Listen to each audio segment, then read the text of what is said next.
realmente es un gozo, una alegría tenerle con nosotros acá. Y quiero que también pueda saludar a nuestros amigos y hermanos que están a través de la televisión.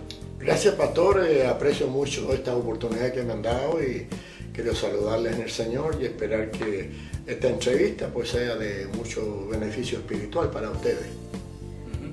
Bueno, la idea es que podamos conversar. Estamos tomando acá un tecito y que usted pueda quizás escuchar atentamente las tremendas experiencias que tiene el pastor Orellana. Hoy día se habla mucho de apóstol y si entendemos la palabra apóstol, apóstol es una persona enviada, pero enviada con un mensaje.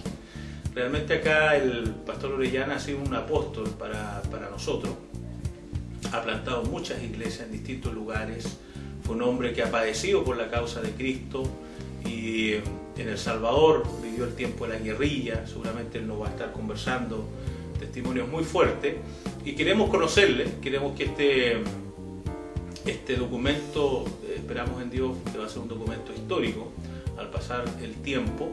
Así que, bueno, queremos centrarnos inicialmente, pastor, que usted nos pueda conversar cómo lo llama Dios al ministerio, cómo era su vida, en qué momento Cristo aparece en usted, para que podamos ir conociendo su comienzo como ministro. Bueno, para uno a veces hay misterios que uno no puede entender, porque yo me crié en la Iglesia Católica, ayudé en misa como hasta los 17 años, pero desde esa edad de 16 en Valparaíso hasta los 18 mi vida fue una vida bien perdida y no había por dónde yo pudiera conocer el Evangelio. Eso es lo que me resulta en mi mente. A los 19 años yo estaba ya trabajando en Viña en el Hotel O'Higgins, que era un gran hotel en aquellos años. Yo fui ascensorista por varios años, ahí trabajé en turno de noche. Y ahí conocí a la que ahora es mi esposa, la hermana Rosario. Bueno, ella iba con sus patrones a veranear y ahí nos conocimos. Bueno, a tal punto que a los 19 años ya nos casamos, pero sin Cristo. Yeah. Y la vida estaba un poquito difícil. Y tenía amigos bien, bueno, la palabra es muy fuerte, pero es verdad, era muy corrupto. Y una noche, pues, nos metimos ahí a una casa a hacer fechoría. Y no sé, eso cargó mi alma, cargó mi vida. Yo me sentí muy mal, porque uno de mis amigos golpeó a la señora de la casa. O sea, fuimos a robar prácticamente, en las palabras. Y él me dio un pesar muy grande.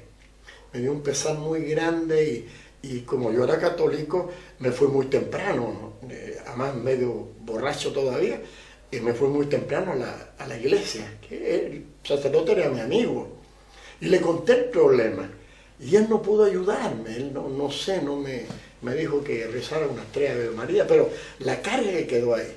Quedaba ahí. Finalmente el diablo empezó a jugar conmigo una función y que mi única solución, porque yo estaba pensando, la policía nos va a agarrar y esto va a ser desastre. Entonces el diablo me metió en la cabeza que yo me matara, ya digamos 48 horas después.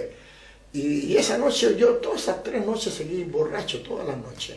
¿Ya estaba casado usted? Ya estábamos casados con Rosario. Y bueno, y aquella madrugada yo venía dispuesto a tirarme en el tren, ahí en Viña del Mar, donde somos. Y cuando iba en esa mañana, 5:30 de la mañana, ¿quién puede creer? Aparece ahora voy a decir una señora de negro, era una hermana de la iglesia. Y me dice, hijo, no haga lo que va a hacer. Y me asusté porque yo pensé que no sé, pensé en brujería, pero no estaba yo en las cosas del Señor. Y luego entiendo el testimonio. La iglesia pentecostal, que era una iglesia muy pequeña, se juntaban a orar de las 4 hasta las 5:30 o 6. Y ese día dice que la hermana, Dios la movió, que fuera porque había un joven en peligro. Yeah. Tremendo. Y me llevó a la iglesia la hermana. Y había algo curioso en mi vida. Yo por muchos años yo no lloraba. Mi corazón se había puesto como de piedra. Bueno. Y aquella mañana, pastor, yo lloré como un niño y sentí que algo salió de mí. Y me sentí, recibí el gozo del Señor. Cuénteme, antes que siga, para los amigos y hermanos que nos están viendo, en esa oportunidad ya su esposa conocía a Cristo, ninguno de los dos. No, ninguno de los dos conocíamos al Señor. Entonces cuando yo le conté que había estado en la iglesia, entonces fuimos yendo a la iglesia evangélica. Pero yo seguí, los amigos era difícil sacarse. Y comencé otra vez con la cosa ya los fines de semana. Y aunque parezca raro, la gente piensa que no, pero el vicio más grande que tuve yo fue el baile. No, fíjate, sí. Y en Valparaíso había, pues no sé ahora, había lugares que todo el día había para bailar. Pero era un vicio, era algo que me atraía a mí, como el alcohol o el cigarro podía ser, ¿no? Entonces comencé a caminar mal yo, en la iglesia. Bueno, una noche estábamos, era una iglesia bien pentecostal, ¿no? Una noche el Señor toma una hermanita muy alta y cuando la hermana se pone de pie, yo sentí en mi corazón que era conmigo la cosa. Y la hermana empieza a buscar y los hermanos me acariciaban tanto y me permitían tocar el triángulo. Algunos estaban enojados que yo era malo, pero igual. Así que ese día cuando la hermana se levanta, yo dejé el triángulo y me paré, ¿no? Y crucé por la plataforma, algo que era bien penado en la iglesia, no se podía hacer eso. Llegué a un momento donde yo ya no pude seguir. Y vino la hermana y trató de alcanzarme y yo me hice alto, ¿no? No, y sentí una mano grande, hermano, como de hierro, y me tiró de bruces, ¿no? Yeah. Y la hermana habla y dice, si no te entregas, te voy a traer con dolor. Si te entregas en mis manos, te voy a hacer mi siervo, te llevaré por países. Oh, y un mensaje, lo tengo en mi mente, pero eso trajo problemas a la iglesia, hermano. Cuando terminó el culto, salió un enredo ahí. Porque habían hermanos muchos mejores que a mí. No, y lo conocían a usted que yo andaba malo. No estaba bien. Pero Dios hace como Él quiere. No, esa noche, hermano, no sé qué terrible. Se enojaron los hermanos, que la hermana era falsa, que no sé cuánto. Bueno, qué terrible, ¿no? Pero luego yo entré en una actitud ya más dedicada, digamos. Yeah. Y lo más curioso, el pastor me vio interesado y me da un trabajo en la iglesia, ¿no? ¿Cuál fue su primer trabajo? Porque uno parecería que a lo mejor lo que uno, o lo que siempre la gente ve como que así el púlpito. Sí, uno quería hacer. Reconocido. ¿Cuál fue su primer trabajo? El pastor me nombró ayudante del barredor. Por un año estuve siendo ayudante del barredor. Pero aprendí mucho con ese anciano porque yo como loco, un muchacho de 19 años, 20 años, llegaba como loco a agarrar la escoba y el viejito, ¿qué está haciendo allá? Vamos a orar. No, deja la escoba ahí, vamos a orar primero. No, yo pensaba que el viejito estaba loco. Bueno, ese era el tipo de vida en la iglesia, ¿no? Y aprendí yo, hermano. Entonces el día sábado había que poner cera. Y el viejito me decía, hermano, como usted es más joven, más santo, va a encerrar la plataforma. Me daba a mí el privilegio. Y yo lo miraba y el anciano mientras ponía cera allá, lo agarraba el espíritu, ¿no? Parecía, no, pero aprendí de eso. Y fui fiel, hermano. 1 año y medio estuve ayudando del barrio, fui fiel. Y es curioso cómo Dios comenzó a moldearme. Yo pienso, después de esas cosas, ¿no? Pasan los años. Claro. Y se aplica la palabra ahí, en lo poco has sido fiel, en lo mucho te pondré. Y luego ya sentí un llamado para ir a estudiar, pero que en mi iglesia eso era... No, en ese tiempo sí, que se metía a estudiar pero el pastor me aceptó y yo me fui con la cuadrangular para estudiar 2 años en Instituto Bíblico. ¿Usted estuvo en la iglesia evangélica cuadrangular? Sí, la cuadrangular. Ya nos trasladamos a Santiago. Y lo más curioso, hermano, que mi esposa cocinó por 2 años para pagar mi estudio y la comida, porque no teníamos dinero. No, eran cosas bien impresionantes. Y termino de ahí y me mandan al sur de Chile. Yeah. Sin ayuda, sin iglesia, sin miembros, sin banco. ¿Dónde? Por ejemplo, cuando abrimos la obra en Temuco. Me mandan a Temuco y en Temuco en la iglesia de Dios no teníamos nada. Entiendo que usted fue como el precursor ahí. Habían ido 7 pastores antes. Yeah. Y todos terminaban en Imperial porque ahí teníamos congregación. Yeah. Y yo era el 8º. Yeah. Y fuimos a pagar el precio y hoy día me gozo cuando en Temuco hay 3, 4 y 5 iglesias de Dios, pero pagamos un precio. Sí. Eran tiempos difíciles, raros, porque ese día el pastor me despidió en la estación y Dios te bendiga. Dios te bendiga. ¿Usted cuando llegó a Temuco, usted iba solo? ¿Ya iba no, ya nos fuimos con los 2 niños, teníamos Enrique y Oscar y mi esposa, pero éramos jóvenes, visionarios, no sé, había algo en nosotros. Bueno, eso es, seguramente usted como un ministro con experiencia, hoy como que no se ve ya eso. No. Hoy día los jóvenes primero tienen que ver primero el lugar, Que lo que hay, qué es lo que hay, sí. si hay no sé, un buen diezmo, si Sí, hay un si hay sustento, miembros, sí. pero entiendo que usted fue derechamente y no había Sí. nada, o sea, fue a construir de cero y con niños, con imagínense. 2 niños. Y llegamos a la estación y un señor ahí que usaba una gorrita roja quería llevarme las poquitas cosas que yo, no, si no. Y dijo, ¿y ustedes vienen a buscarlo? No, le dijo mi esposa, dice, venimos a abrir la obra, somos. Y el señor era cristiano. Ya. Y nos llevó a su casa. Bueno, Dios estaba orando del comienzo. Y al otro día el hermano dice, pastor, yo estoy libre, y me llevó a Temuco a conocer el centro. Ya. Y en el centro me encuentro con otro pastor que lo había mandado a la cuadrangular, ¿no? Ya. ¿no?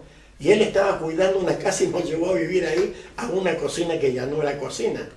Y ahí parece curioso, para los hermanos que pueden escuchar, ahí conocí los guarenes, unas cosas grandes como un gato, que se... ¡Ay, qué terrible! Entonces con mi esposa no, había una cosa, lamparín, bueno, chonchón se le llama, que te deja la nariz toda negra. Así que nos turnábamos con mi esposa porque las ratas venían al olor de la leche de los niños. Hoy día parece chistoso, pero No, es tiene que haber chistoso. sido muy duro. Entonces, digo, oye, ¿y cómo abres tú la obra? Ahora Temuco para mí es una de las ciudades más evangelizadas. Ahí está la Alianza Cristiana y Misionera. Sí, muy Tiene fuerte. escuela, tiene iglesia, tiene librería, tiene todo, hermano, ¿no? Sí, y tiene no menos de 7, 8 americanos ahí. Correcto. Entonces en la mañana tú tenías que agarrarte al Señor y tenía una camiseta bien bonita, ¿no? El cuello estaba, pero atrás todo bien, ¿no? Pero iba por las casas, yo golpeaba, buenos días señora, soy el pastor de la ciudad aquí, pastor, si no teníamos nada. No tenía hay idea. enfermos Ya. aquí, que bueno, y sí, y a veces, ¿no? Y llego a una casa, eso lo hice por varios días, ¿no? Un día llegué a una casa y el ancianito estaba bien mal, hermano, estaba católico, le tenían ahí de todo, ¿no? Pero Dios me dio inteligencia y le dije a la señora, hagamos una cosa, entreguémosle su esposo al Señor. Y convencí a la señora y lo entregamos al Señor. Por la tarde el viejito murió, ¿no? Yeah. Pero ella ya le había dicho a los hijos que se había hecho con el consentimiento de ella. Correcto. Así que me invitaron para ir al servicio y los muchachos se convirtieron ahí conmigo el Señor. Ya. Y al otro día voy a una casa, nunca me olvido de la familia Hermosilla, eran 9 ellos, y a una de las niñas le daba ataque epiléptico. Y ese día que yo llego a preguntar si habían enfermo, a la niña le da un ataque. Y la hermana me pidió, digo la hermana porque todos se convirtieron, ¿no? Una de las Hermosillas casada con un pastor, los otros pastores en Panamá, no, muchachos, así comenzó la iglesia. Así comenzó, increíble. Bueno, yo creo que los amigos y hermanos que nos están viendo, yo creo que a través de la televisión se lleva un poquito la pasión, se transmite la pasión del pastor a sus años, recordar cómo Dios le usó y bueno, creo que estamos muy interesados en el testimonio que está entregándonos acá el pastor Osvaldo y bueno, somos una palabra para hoy del Ministerio Centro de Adoración de la Iglesia de Dios. Vamos a continuar ya con el testimonio de nuestro pastor, así que le invitamos a tener una pausa, espérenos, ya volvemos. Ya estamos nuevamente con ustedes en su programa Una Palabra para Hoy del Ministerio Centro de Adoración. Está con nosotros el reverendo Osvaldo Orellana, nos está compartiendo su hermoso testimonio. Así que él nos estuvo contando cómo Dios lo lleva a Temuco, cómo Dios utiliza todos los medios y también Dios empieza a enseñarle para un trabajo que iba a ser muy importante, que no tan solo iba a afectar a nuestro país, sino que a otros países de Latinoamérica. Pastor, usted nos estaba hablando de Temuco. Cuéntenos cómo esas situaciones que hoy día, yo le decía, parecen jocosas, chistosas, pero en el momento era muy duro, o sea, tener niños pequeños de repente sin alimentación. Correcto. Y nos hablaba de grandes roedores que andaban por ahí. Quizás Dios ya le estaba preparando para algo mayor, para entender quizás el dolor de mucha gente que usted iba a posterior iba a tener que ministrar. ¿Qué nos puede decir? Sí, indudable, cuando uno lee la Biblia y el Señor le habla sobre el apóstol Pablo, le dice a Ananías, yo le mostraré cuánto ha de padecer por mi obra. Entonces, pero Dios no lo hace así en forma injusta, sino que Dios te prepara. Correcto. Así que toda esa necesidad que comenzamos a pasar era parte como de una escuela. Un día yo, medio cansado, porque uno joven piensa en otras cosas, y los hijos pasando necesidad. Siempre mis hijos se vistieron con la ropa de los hijos de los hermanos, eso no lo negamos, ¿no? Y yo fui a ver a un anciano pastor para que me aconsejara, porque cómo era posible, ¿no? Y el anciano me dijo una cosa bien importante.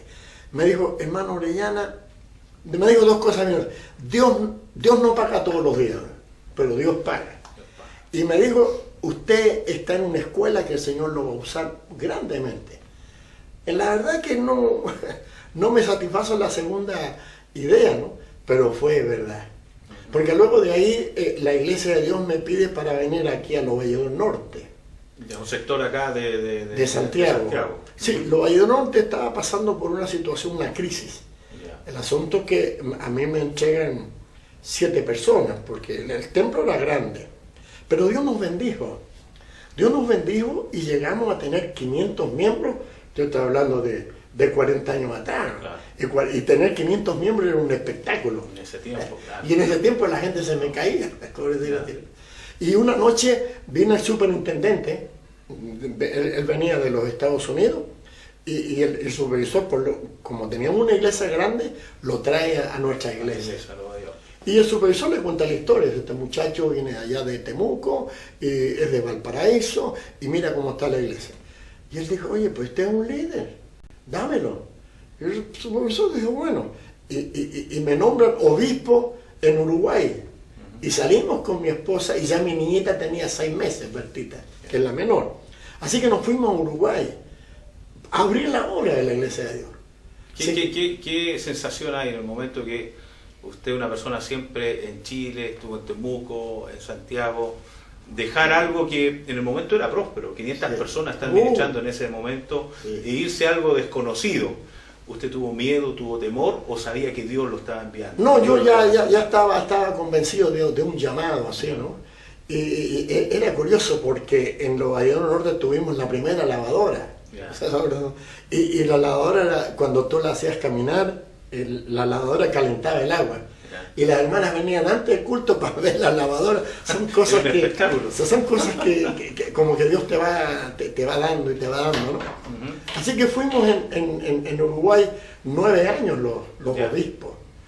La obra abrimos iglesia en Uruguay. El primer tiempo en Uruguay. ¿Cuántos años estuvo en Uruguay? 9 años. ¿Cómo estaba la iglesia en el momento que usted no había iglesia. No había iglesia no había. Había un grupo de personas. Ya. Sí, pero alcanzamos a bajar 36 iglesias. En la escuela, en mi casa, en el instituto bíblico. Yo enseñaba todos los ramos. Teología, homilética y así tuvimos. Como el circo chamorro. pero increíble, todavía tenemos ministros de esos años. Todavía le recuerdan. Sí. Y luego Misiones hizo. Entonces, algo interesante, la Iglesia de Dios tiene sus misioneros por categoría. Hay misioneros por tiempo específico, hay misioneros, y a mí me pusieron la carrera le llaman misionero de carrera. Misionero de carrera es como un embajador, o sea, tú vas donde te manda la iglesia, o donde los superiores sienten de Dios. Y me mandan a Perú. Así que fuimos a Perú por 2 años. Bueno, 2 años porque cuando llegamos a Perú se cumplieron los 100 años de la guerra. Y yo no tenía nada que ver. La guerra del Pacífico. Sí, pero no nos dieron la heredad por ser chileno, ¿no? Así que tuvimos problemas en Perú porque yo reemplacé a un norteamericano. El norteamericano tenía una casa muy linda que era de la iglesia y ahí vivimos. Él dejó unas cajas ahí abajo, ¿no? Nosotros inocentemente me dijo, yo las voy a mandar a buscar. No, y el misionero era radioaficionado, de estos que hablan, tenía un equipo ahí de sonido. No, llegó la policía de investigaciones, yo no sabía lo que... Las cajas estaban con nombre, menos mal, ¿no? No, requisaron los equipos y siendo yo chileno les creó un problema, ¿no? Podría ser generado un problema mayor. Nunca nos trataron mal, pero para ellos fue sospechoso y un señor me quitaron el pasaporte para que yo no viajara dentro de Perú. Así que Sencillamente entonces Misiones nos llevó al Paraguay. Ya, aunque estuvo 2 años en Perú, la gente le recuerda. Yo he Hicimos, estado con algunos hermanos cambio. peruanos y siempre es muy recordado. No, hicimos cambio porque... ¿Cómo le decían papito? ¿Cómo le decían? En Perú decían papito. Sí, es que en Perú existía la costumbre que solamente el obispo bautizaba, casaba y daba Santa Cena. Yo dije, no puede ser, hermano. Así que yo comencé a dar autoridad, ungí a los pastores, los autorizaba para que casaran. Fui a un lugar de la sierra, hacía 11 años que no iba un supervisor. Yeah. Habían hermanos sin casarse, niños sin presentar. Ahí fue donde yo una vez casé como 140 parejas de un solo, porque todos vinieron para que los casaran. Y el bautismo era una fila tan grande, no, yo puse a los pastores... Pero era emocionante vivir esos momentos. El pastor, 10 años pastoreando y primera vez bautizando, ¿no? Llorando los pastores. No, son cosas que lo marcan. ¿No? Así que los peruanos dicen, no, cuando llegó el pastor Orellana hicimos un cambio. Y hasta el día de hoy ahora se delega y todo. ¿No? Yeah. Después de Perú, Dios lo envía a Paraguay por 2 años. Bueno, ahí esa es una taza de leche, ¿no? Bueno, Paraguay es un país muy cálido. Sí, bastante caliente, sí, comenzamos a sentir el clima y todo eso, pero no estábamos bien, la iglesia estaba despegando, pero hay una necesidad en El Salvador, Centroamérica. Y Misiones dice, Orellana, queremos que vaya a El Salvador. Yo quiero decirle antes a los amigos que nos están mirando que El Salvador en ese tiempo, cuando el pastor Orellana, entiendo, lo envía misiones allá, El Salvador estaba viviendo el tiempo de la guerrilla. Sí. Era muy complicado. Sí, mucha gente fue muerta en ese todavía no empezaba la guerra, pero venía el síntoma, ¿no? Llegamos en el año 78, llegamos ahí. ¿Cómo se llaman los grupos subversivos, se recuerda? El FML, ¿no? Sí. Yeah. Bueno, cuando llegamos ahí todo era tranquilo, yo podía viajar en El Salvador, un país pequeño, tiene 5 millones de habitantes. Entonces podíamos viajar de noche, veníamos, había un lugar muy hermoso, se llama el Puente de Oro, ahí uno tomaba café y comía sus pupusas, lo típico del Salvador. Sí, pero en el mes que llegamos, el otro mes se declara la guerra y se pone difícil. Es una guerra interna. Una guerra interna, entonces todas las misiones sacaron sus misioneros. Bueno, Iglesia de Dios dijo, Orellana, sal de ahí porque tú eres salvado, no, la guerra no es contigo. Pero yo me quedé no porque yo era valiente, sino porque sentí que la iglesia no necesitaba, ¿no? ¿Cuál era el contexto de la iglesia en ese momento? ¿Cómo había gente en ese momento? Antes de comenzar la guerrilla, ¿cómo estaba la iglesia? Bueno, la iglesia estaba un poco quieta, la iglesia estaba tranquila, pero la guerra como que nos despertó porque tuvimos que entrar a una nueva vida. Tuvimos 3 años de toque de queda. 3 años. Wow, o sea, esto hasta las 4 de la tarde, entonces la iglesia comenzó a vivir una nueva vida. Culto a las 10 de la mañana, 10 semanas. 10 semanas en la mañana. Era curioso, ¿no? Y los días domingos los cultos a las 7 de la mañana, todo cambió todo, porque en la noche ya no se podía. Y yo fui el único misionero extranjero que quedó ahí. Ahora, no porque yo era valiente, yo sentí que la iglesia me necesitaba, pero creció la iglesia. Fíjense que nosotros teníamos, honestamente, cuando comenzó la guerra, teníamos 164 iglesias. Cuando comenzó, 164 iglesias. Sí, cuando terminó la guerra éramos 500 iglesias. Para la gloria del Señor. O sea, mayor opresión, obviamente, sí. Hay una mayor multiplicación. Claro, no, la gente, claro, sufrimos mucho, mire, contarlo El Salvador, nos mataron a 59 hermanos de la iglesia. 59 hermanos, entre ellos pastores. Sí, y eso incluye una bebita de 8 meses, hija de pastor, y su esposa de 26 años la mataron, e incluye un niño de 5 años. O sea que fue algo terrible, vivimos un momento terrible. Me imagino que usted, yo le he escuchado predicaciones que usted ha planteado que en esos momentos a usted le tocó inclusive sepultar hermanos. Oh, bueno, yo tengo una lista siempre en mi Biblia, yo sepulté a 37 personas, a veces algunos no eran cristianos, pero tú llegabas ahí a un pueblito y había 3 muertos ahí, ¿no? Nosotros estábamos bien preparados, yo tenía debajo del carro, teníamos un carro bien potente, un Land Cruiser, Toyota, muy bueno, doble transmisión, y abajo teníamos una pala ahí enganchada, teníamos dinero con una cajita con imán, así que yo cuando llegaba a un pueblo podía comprar cajas, que no eran nada del otro mundo, y enterrábamos a gente con NN, no sabíamos quiénes eran, porque nadie quería meterse con los muertos porque ya Entonces yo me transformé, por ejemplo, el gobierno salvadoreño sabía que yo estaba ahí, la embajada de Chile, el embajador muchas veces me llamó, dice, pastor, váyase, lo llevamos gratis, me decía, lo llevamos gratis, no se preocupe, pastor. No, pero yo estaba ahí, ya mis hijos habían salido a Estados Unidos. ¿Y qué le decían sus hijos? ¿Qué le decían? Bueno, porque ellos ya lo estaban con usted. No, mis hijos aceptaron mi llamado, ¿no? Ya. Ellos mucho insistieron que yo saliera. Pero cuando ellos saben todo lo que está pasando, me imagino que ellos, su hijo, Enrique, Oscar... Sí, me llamaban y sale papá de ahí, ¿no? Pero la pasión suya era estar ahí, ¿no? Entonces, finalmente, mi hija iba a la escuela en un carro blindado, eso ya le empezó a... Así que finalmente tomó la decisión que mi hija se fuera a Estados Unidos. Ya. Así que mi hija se va y me quedé solo con mi esposa. Pero fíjense, hermanos, ustedes que me ven y me escuchan, eran momentos muy amorosos con el Señor. Porque yo me despedía de mi esposa sin saber si iba a volver yo.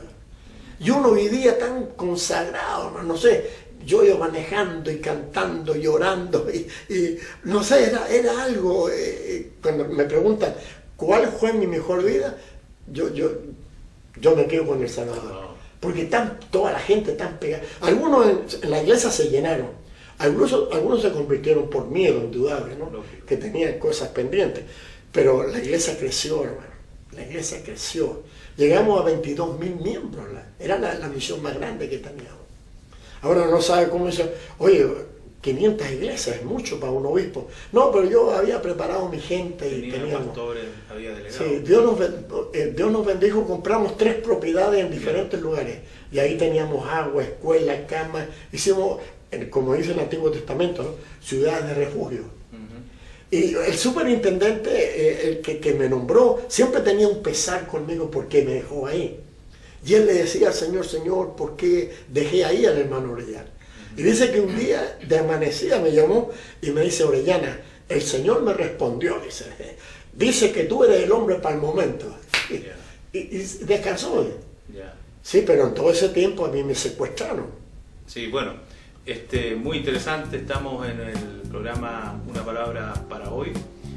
El pastor Orellana nos está contando su testimonio impactante, nos está conversando toda la situación que vivió él en El Salvador. Me llama la atención, usted dice que cuando le preguntan cuál ha sido su mejor momento, uno podría pensar a lo mejor cuando uno está en bendición, pero usted nos dice, y a los amigos y hermanos que nos están mirando, mi mejor momento fue en El Salvador, cuando usted estuvo en opresión, inclusive cuando seguramente la segunda parte nos va a comentar, a usted lo secuestraron. Entonces eso denota la pasión. Uno podría inmediatamente decir, ¿dónde estuvo mejor? Bueno, cuando estuve bendecido, cuando estuve bien, cuando tuve un regio carro, tranquilo, como hoy en día se proclama mucho la teología de la prosperidad, digamos. Aquí vemos un hombre que nos está hablando de su mejor momento cuando fue oprimido, como el apóstol Pablo, en azote, en naufragio, me dejaron solo, me abandonaron. Eso es pasión. Bueno, tenemos aquí un hombre de Dios, un apóstol de este tiempo, así que les invito a que no se vayan con nosotros, vamos a una pausa y ya seguimos.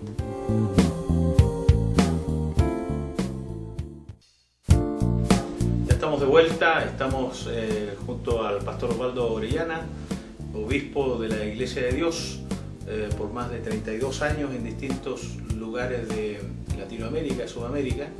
Hemos visto cómo Dios lo levanta desde Viña del Mar, Valparaíso, donde prácticamente nadie daba mucho por él, pero Dios lo levanta, Dios lo selecciona, Dios lo elige y comienza un proceso que lo lleva por Temuco y luego Dios lo lleva a liderar una de las iglesias más emblemáticas y más importantes en el momento, con 500 miembros en los Ayllón Norte, y Dios lo toma ahí y lo lleva a Misiones, donde nos comentó que Dios trabajó con él en Uruguay, en Perú, y ahora nos está hablando de su proceso en el país de El Salvador. Y bueno, vimos cómo la iglesia estaba siendo afectada también por la guerrilla, y ya el pastor nos estaba comenzando a comentar, él fue secuestrado por este grupo subversivo, y bueno, vamos a ahondar en esta hora y le vamos a pedir al pastor, seguramente el traer al recuerdo van a aparecer imágenes y emociones, porque fue un momento muy duro. Usted estuvo a punto de ser asesinado. Aunque la iglesia oraba, bueno, él lo va a comentar, en distintas partes del mundo la iglesia estaba orando por el pastor Osvaldo Orellana. Así que, pastor, coméntenos ese momento tan duro, tan difícil. Sería importante que lo pudiera dar a conocer acá a la teleaudiencia. Bueno, la guerra como que nos enseñó a vivir una nueva vida. Yo tenía en el vehículo, yo digo un carro, ¿no? Pero es el vehículo que teníamos suero oral, había ropa, había alimento, porque sacamos los dos asientos de atrás y solamente estaba el asiento del chofer y el acompañante. Entonces siempre teníamos alimento, teníamos, como le decía, dinero. Y aquella madrugada me llaman y me dicen supervisor.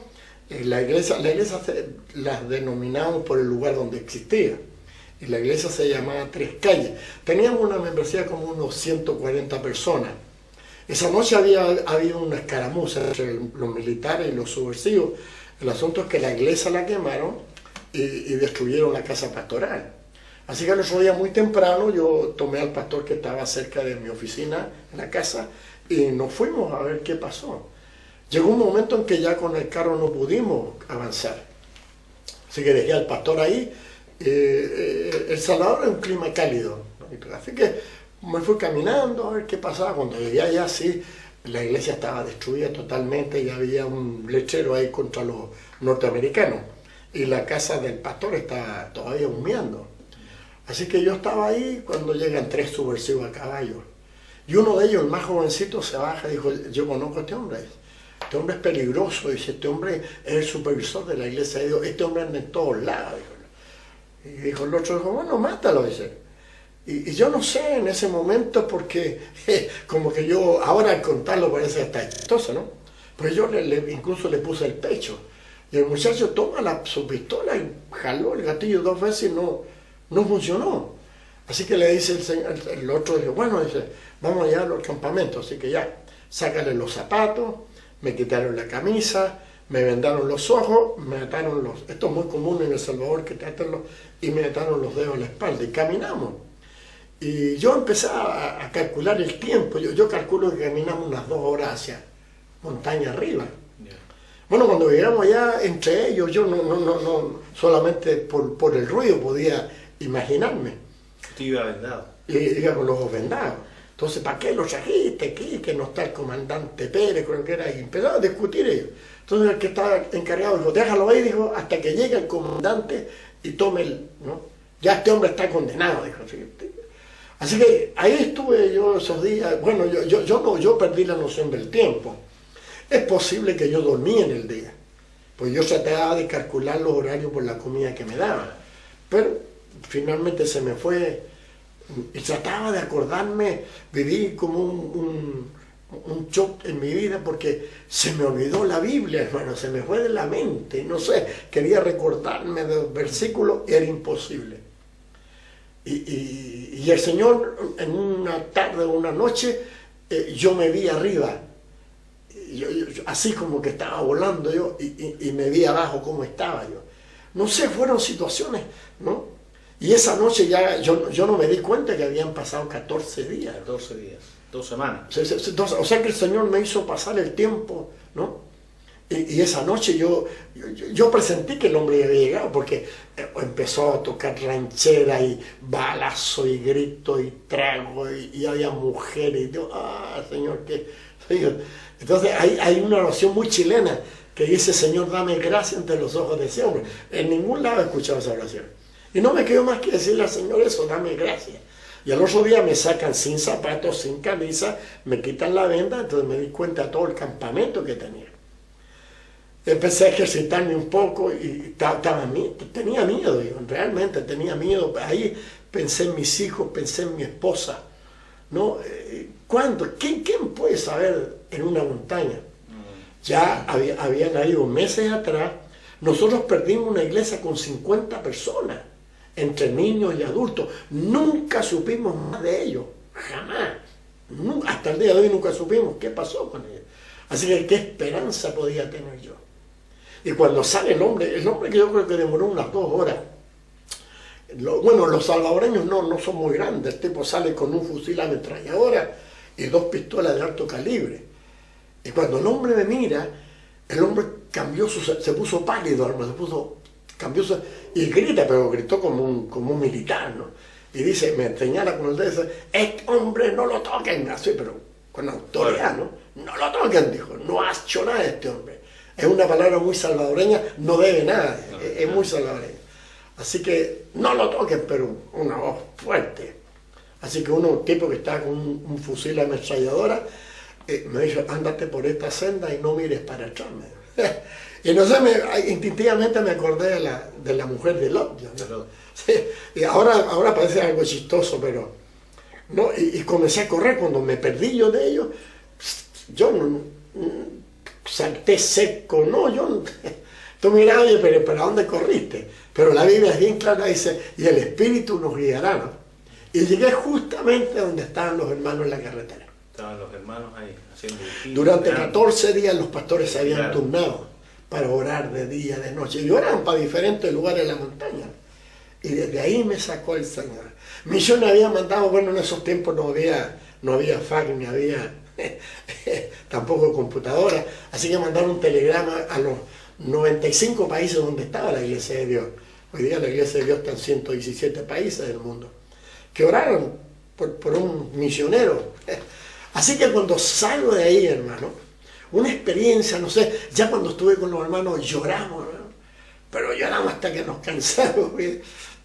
No sé, a veces tú lloras de dolor, de amargura, pero también se llora de felicidad, de ver la mano de Dios, de ver la mano de aquel que dijo, no te dejaré ni te desampararé. Así que cuando llegamos intervino la embajada americana, intervino el gobierno salvadoreño, la embajada chilena, ¿no? Yo no tuve, no sé en ese momento, los diarios, yo no recorté nunca nada, o sea, nunca pensé que, oye, los diarios, llegó la televisión ahí. Una tremenda trascendencia, ¿no? Fue grandísimo eso. Entonces, ya llegamos ahí y ya Misiones había tomado contacto con la embajada y nos sacan para Estados Unidos. Bueno, el gobierno americano me dio mi residencia. Bueno, eran otros años, ¿no? Entonces yo entré ahí como rey ahí, ¿no? Entonces llegué a Misiones, allá a Tennessee, Cleveland, y me dan un apartamento, como dicen los uruguayos, todo trapo, un lindo apartamento, alfombrado, con aire acondicionado, imagínate, ¿no? Y me dice el hermano, mi jefe, dice, hermano Orellana, tú puedes quedarte aquí todo el tiempo. No te preocupes por tu dinero. Y ahí que yo, bueno, sin carro, en Estados Unidos, si tú no tienes vehículo. Y ahí me quedé, ¿no? Ya tenía 7 días ahí, yo ya me estaba enfermando, ¿no? Sin hablar inglés, sin tener vehículo, sin tener gente conocida, ¿no? Y me dediqué a limpiar el patio, que recogía las hojas. Antes que las hojas cayeran, yo las agarraba. Pero una noche me quedo en vigilia, me quedé en vigilia. Por eso eran tiempos diferentes, ¿no? Y el Señor me habla esa noche. El Señor dice, vuélvete a El Salvador. Claro, tú dirás, ¿pero a qué, pues? Y yo acepté el desafío, sin saber que me quedaban 3 años más, pues. Si no era cosa que, ¿no? Y esa mañana, mi esposa viene a darme el café y dice, ¿qué te pasa, man? Yo digo, no, claro, yo había llorado en la noche, me había tirado al piso, en un otro cuarto que teníamos. Y dice, pues, ¿tú tienes algo raro, me? No, no tengo nada. No, me dijo, está raro, ¿qué te pasa? Y le dije, mira, Rosario, el Señor me habló anoche y me dijo que me regresara a Salvador. Pero tú no tienes que volverte. No, ella me dijo, no, la necesita a mí también.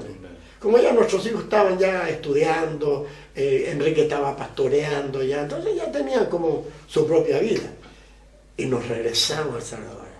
Ahora fíjate lo que es las cosas de la vida.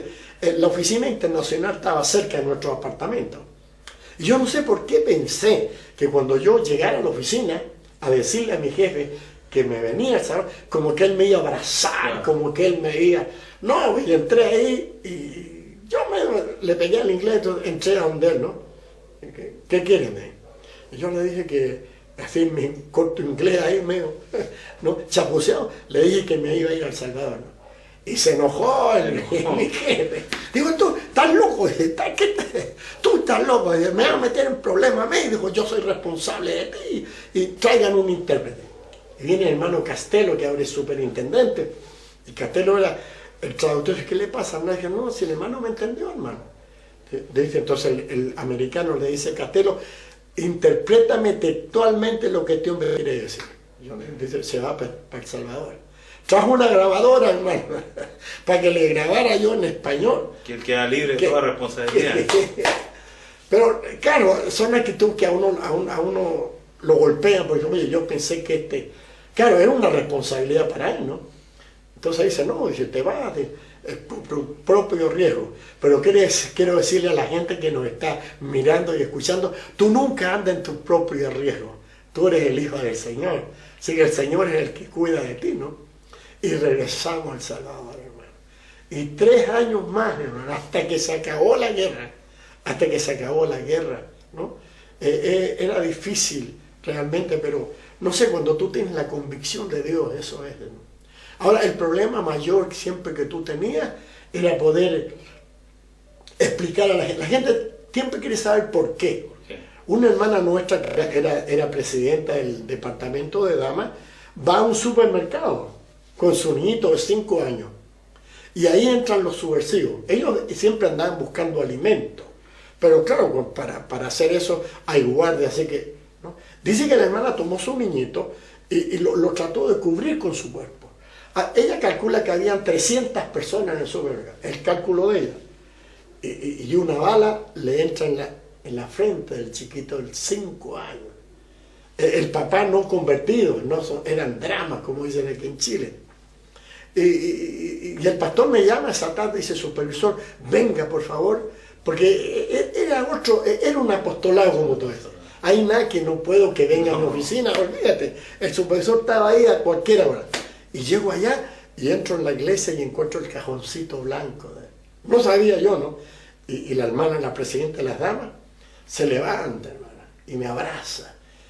Pero llorando. ¿Por qué? ¿Por qué? ¿Por qué tuvo que morir mi hijo de 5 años? Son misterios. Y tú no tienes respuesta, hermano. Tú no tienes respuesta. Uno siempre quiere respuestas. ¿Por qué? 5 años. Yo no dije, esto es injusto. Pero no, Dios tenía un proceso. Dios permite las cosas y es un proceso. Y así que yo me convertí como en un pañuelo de lágrimas de la gente. Y ahí se cumple la palabra donde dice el Señor que Él llora con los que lloran y se gozan con los que se gozan. Es tremendo. Yo volví a Salvador, hermano, después de 22 años. Ay, las hermanas, Usted lo ama. Si no fuera pecado hacer un monumento, creo que iba a decir se lo harían eso. Bueno, pero estamos realmente impactados acá, muy emocionados, muy tocados por el Señor. Yo creo que los hermanos que están atrás de las cámaras estamos todos iguales. En realidad, escuchar la pasión, como el pastor vive, porque el contar es traer a la mente los momentos, las situaciones, embarga todas las emociones y en realidad estamos muy tocados, muy emocionados y decirle a la gente que Dios es poderoso. Cualquiera sea tu situación que estás viviendo, Dios tiene el poder para sacarte también. Y bueno, vamos a seguir conversando con el supervisor, el pastor, el obispo de nuestra corporación. Y vamos a una pausa y luego volvemos también con el testimonio de nuestro pastor. Estamos continuando con el testimonio de nuestro amado pastor Osvaldo Orellana. Él nos estaba comentando cómo fue la situación del secuestro y cómo vivió la iglesia toda esta situación de la guerrilla. Hermanos nuestros, pastores, fueron muertos, testimonios realmente impactantes. Yo quiero decirle, el pastor nos mencionaba que la organización Iglesia de Dios envió carta a todos los países para que orasen por él. Pero yo quiero decirles que el Espíritu Santo ya estaba haciendo una obra mayor.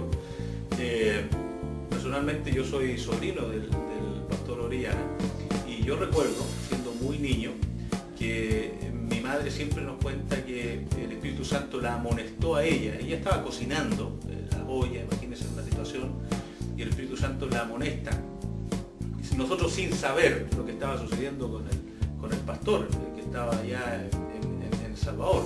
El Espíritu Santo le dice, ora por mi siervo Orellana. Y no le dijo una sola vez, sino que le dijo 3 veces. Y mi madre obedeció. Fue a orar, y seguramente la oración de ella y de otras personas que Dios, el Espíritu Santo les amonestó, quizás hacen que hoy día podamos estar con el pastor Orellana acá a nuestro lado contándonos este tremendo e impactante testimonio. Y bueno, pastor, usted vuelve a El Salvador, como que Dios también lo trajo un poquito para premiarlo. Usted vio también la parte final de la guerrilla, ya la iglesia se normalizó y bueno. Pero mire, déjeme contarle algo que nunca se ha contado. Ahí en Misiones quieren filmar esto.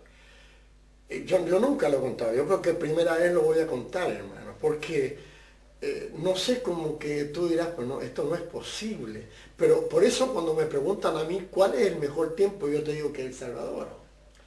Vino una reunión de 7 pastores de un distrito allá en Oriente de El Salvador. Y llega la guerrilla y se los lleva a los 7. Me llaman, yo llegué al lugar ahí, al pueblito, y las hermanas llorando, estaba la iglesia ahí llorando, y ¿qué vamos a hacer, no? Bueno, es la verdad, yo conocía mucho sobre los guerrilleros, conocíamos los lugares. Y esa noche, pues, ¿qué hicimos? Un culto nomás, nos pusimos a llorar, y en El Salvador es un país pobre, hermano, sin ofenderlo, y ahí nos pusimos a dormir. Yo me puse en la plataforma, y cuando yo estoy acostado, el Señor me habla y me dice, anda a buscar a mis hijos. Contar esto yo nunca lo había contado porque, bueno, mi familia lo sabe, pero porque parece algo que yo no puedo creer esto. Y me empecé a arrastrar, pues yo pensé que estaba soñando, pero fue tan grande que me empecé a arrastrar para no despertar y puse el carro en neutro y lo tiré para atrás, ¿no? Y cuando estoy sacando el vehículo, sale un viejito. ¿Qué está haciendo, papá? Le dije, voy a buscar a los hermanos. Dice, ¿dónde va a ir? Dije, no, le dije, yo tengo más o menos idea. No, dice, pero ¿cómo va a ir? No, que calladito. Y eché el carro a andar así, sin andar el motor hasta abajo. Y allá lo eché a andar. Y este viejito, yo le dije que no le cuente a nadie, ¿no? No, le despertó a medio moto, que se fue a buscar, ¿no? Y yo me fui, hermano, camino que es lo que yo conocía. Cuando llegué a un lugar prudente, dejé el vehículo y me fui caminando. Había que pasar por lo menos 3 retenes, dicen allá, ¿no? 3 guardias. Claro, cuando un tipo ve a medianoche un tipo solo caminando, ¿qué es, no? Yo no sé, el Señor me hizo una fuerza. Yo soy el reverendo, ya me vengo a hablar con el comandante Jacinto, me acuerdo. Comandante Jacinto. ¿Cómo no, reverendo? O sea, de ahí para allá yo no tengo ningún problema, porque yo vengo a hablar soy el reverendo Orellana, con el comandante Jacinto. Llego al campamento, hermano, ese pálpito que tú ves, todos estaban dormidos, como decimos aquí en Chile, como troncos. Los perros no ladraron, hermano. No, si, yo no sé si es algo, y allá al final hay una carpita con un lamparino. Cuando yo llego allá, ahí estaban los pastores, los 7 pastores. Uno de ellos, más de Lucho, se puso a llorar. Pensó que yo era Jesucristo, algo así. Bueno, 4 de ellos hay en Estados Unidos, pastoreando. 4 de ellos cuentan la historia, o sea, ellos la cuentan. Un misionero quedó impactado cuando el hermano le contó. Estamos vivos, dice, porque el pastor ya no fue acá. Y lo saqué, hermano. Salimos, la gente no se movió, la gente no... Nadie se enteró. Nadie. La cosa era salir por las 3 guardias. Claro, cuando el tipo ve 8 personas... Saliendo. ¿Qué pasa aquí? No, le dije, yo está todo arreglado, ya arreglé con el comandante. Le dejé ahí, sí. Ahí le dejé un impuesto, porque esa era la palabra. Ah, bueno, reverendo. Eso parece de película. Eso yo nunca me he preocupado, pero en Estados Unidos ahora se está haciendo conocido. Por ejemplo, ahora llegando a los Estados Unidos voy a Dallas. Porque uno de los pastores, yo dije, nunca cuenten eso, hermano, porque no, como que increíble. Pero se vivió, hermano, se vivió. Y ellos dicen que están vivos porque yo fui. No, es que cuando el Señor está en el negocio, y por eso yo le digo, ¿no? Que cuando el mejor momento ese, tú vives como tomado de la mano del Señor. Tomado, viviendo lo sobrenatural. Sí, y luego termina la guerra y me voy a los Estados Unidos, a la asamblea, ahí donde los nombran, y el misionero me dice, Orellana, tú has pasado ya muchas cosas. Está bueno que tomes un descanso. Te vamos a mandar, dijo, a otro país. Bueno, te vamos a mandar a Colombia. Parece chistoso, porque Colombia es otro país. Está complicado Colombia, sí, sigue complicado. También, con Colombia la vida no vale ni $2, hermano. Pero ahí fuimos a hacer la obra. Claro, yo ya llevaba el testimonio sobre mí, ya llevaba 4 países en mi espalda, ¿no? 4 experiencias, aprender a vivir con ellos, aprender su cultura, cómo hablan. Parece sencillo, pero no es sencillo. Tendría que hablar como los colombianos, adaptarme a ellos, ¿no? Y claro, cuando yo llegué, ya ellos no querían extranjeros, hermano.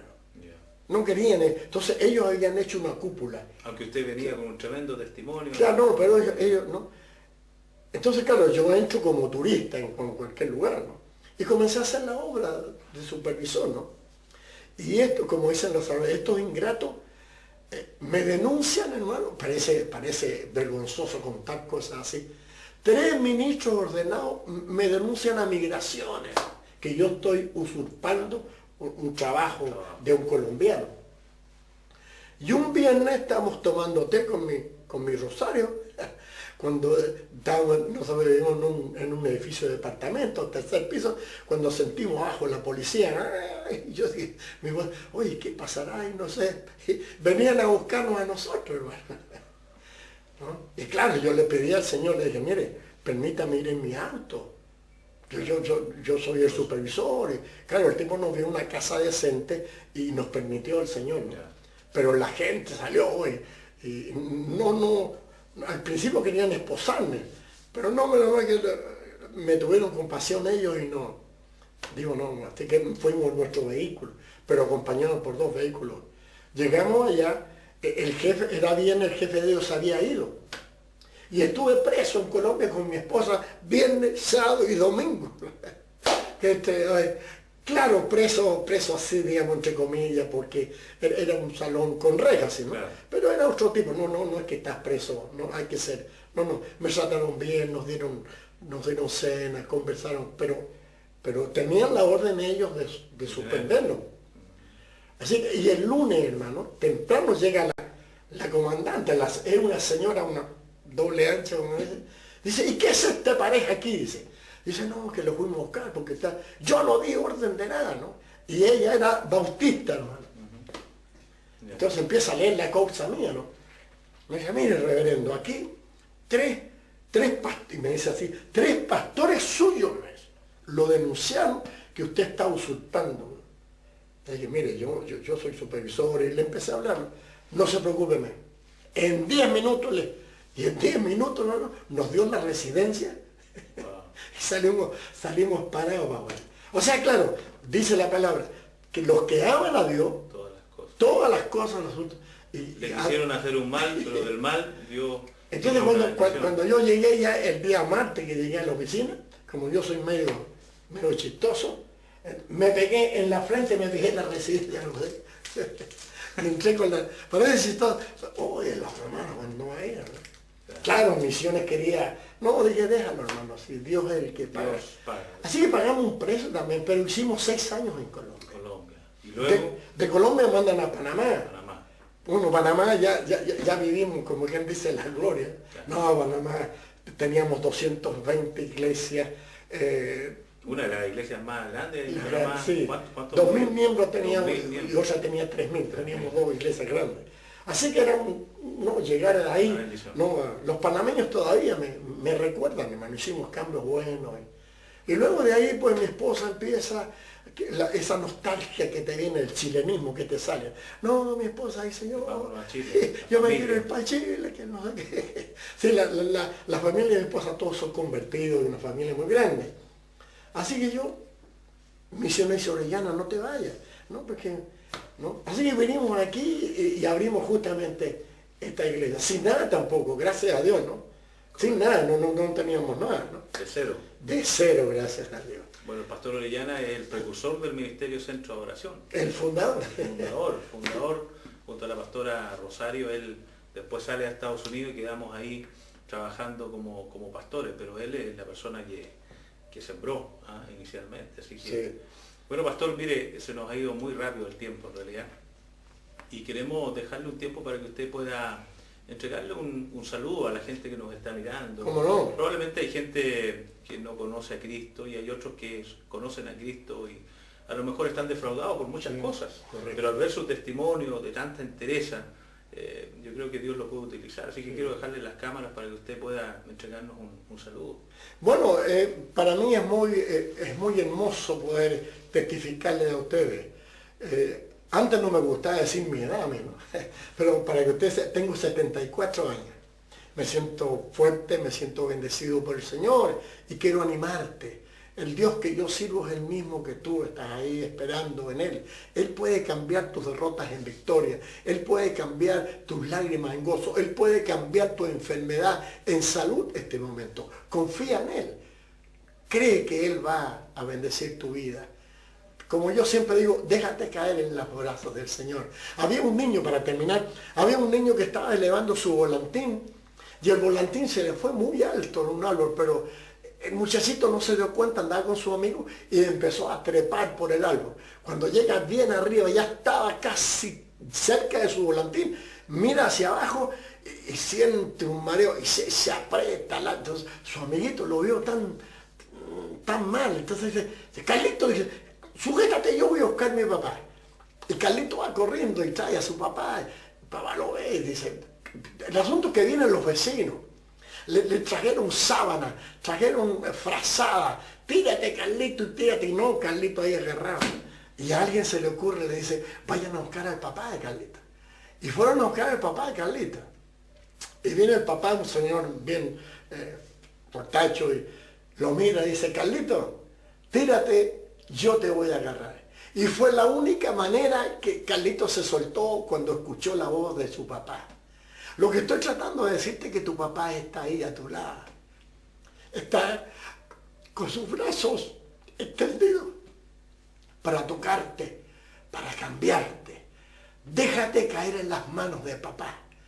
Él te va a sostener. No vas a caer. Que Dios te bendiga. Que el Señor sea sobre tu vida. Gracias, pastor. Pastor, me gustaría aprovechar este momento que nos pueda llevar una oración. Yo siento de Dios que es el momento de poder orar. Amén. ¿Cómo no? Señor, te bendecimos, te alabamos, queremos orar por nuestros televidentes, queremos orar por nuestros radioescuchas. Sana en este momento al que está enfermo, libera al oprimido, que la gloria de Dios, que este testimonio sea confirmado por tu presencia y por la operación de milagros. Yo bendigo a tu pueblo, yo bendigo a tus hijos en este momento, en el nombre de Jesús, tu Hijo amado, nuestro Salvador bendito. Que Dios les bendiga, mis hermanos. Bueno, muchas gracias, hermano. Realmente ha sido un momento muy emotivo, hemos sentido la presencia del Señor. Estamos todos embargados por un momento muy especial. Y yo siento que usted también a través de la televisión nos está asistiendo en este espíritu. Así que, bueno, estamos realmente contentos, dichosos. Gracias, pastor, por haber aceptado la invitación. Lo pillamos en Chile. Él ya está viajando a Estados Unidos, así que para mí, como pastor que sigue con el ministerio, es un gozo, una alegría poder seguir sus pasos. Así que realmente que el Señor les bendiga y nos estamos encontrando.